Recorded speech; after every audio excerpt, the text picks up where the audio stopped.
হে hello everyone, good morning. Actually morning বললেও ভুল হয়ে যাবে, কারণ এখন অলরেডি 12টা বাজতে যায়। তো যাই হোক, সকালবেলা ঘুম থেকে উঠে অলরেডি আমাদের এক স্টেপ কমপ্লিট হয়ে গেছে।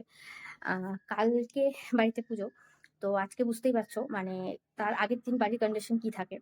তো প্রচন্ড মানে এখনো পর্যন্ত প্রচন্ড ব্যস্ত ছিলাম, এখনো অনেক কাজ হয়নি। হ্যাঁ, টুকিটাকি, যেমন ফার্স্টে হচ্ছে বেরোতে হবে। এখন ভাবছি এখন বেরোবো না বিকালে বেরোবো। কিন্তু এখন ভাবলাম যেহেতু অলরেডি 12টা বাজতে যায়, এখন যাওয়া মানে বেকার হয়ে যাবে, কারণ ঘরেও কিছু টুকিটাকি কাজ আছে, এগুলো করি তারপর বিকালবেলা বেরোতে হবে। মানে আমার কিছু কুর্তিজ আমি মানে অল্টার করতে দিয়েছিলাম, তো ওগুলো আনতে হবে। তারপর একটু পার্লারে যাব।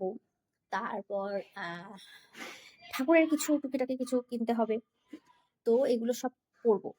কিন্তু তার আগে তোমাদেরকে দেখাচ্ছি যে আজকে মানে সবাই সবার মতন কাজে ব্যস্ত হয়ে গেছে আর কি। তো নিচে মানে পুজো হবে আমাদের ঘরে ওপরেই, কিন্তু মানে খাওয়া দাওয়ার টোটাল ব্যবস্থাটা করা হয়েছে নিচে, কারণ আমাদের নিচে পুরো রুমটাই ফাঁকা, মানে এক সাইড বুকড আরেক সাইড পুরো ফাঁকা।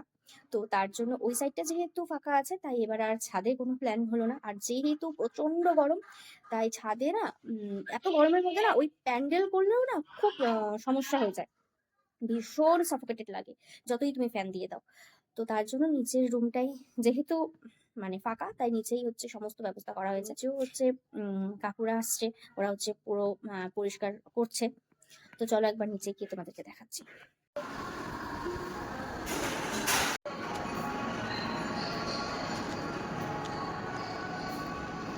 এখানে মোটামুটি জিনিসপত্র আনা হচ্ছে, মানে যাচ্ছে আনছে রাখছে, এরকম ব্যাপার আর কি। পুরোটা এখনো কমপ্লিট হয়নি। সেই পরিষ্কার করছো এই যে মধ্যে যে অবস্থা ছিল কোনটার মধ্যে? হ্যাঁ, সব একদম সেই পরিষ্কার হয়েছে, সবগুলো হয়ে গেছে না? ওই একটা দুইটা হ্যাঁ পাঠ্যক্রম দাদা দাদা এর উদ্দেশ্য করে ঝাউসা দিয়ে হ্যাঁ, লাগবে রং করতে যাবে। না না হবে। এই রুমটা একদম সেই পরিষ্কার হয়েছে পুরা।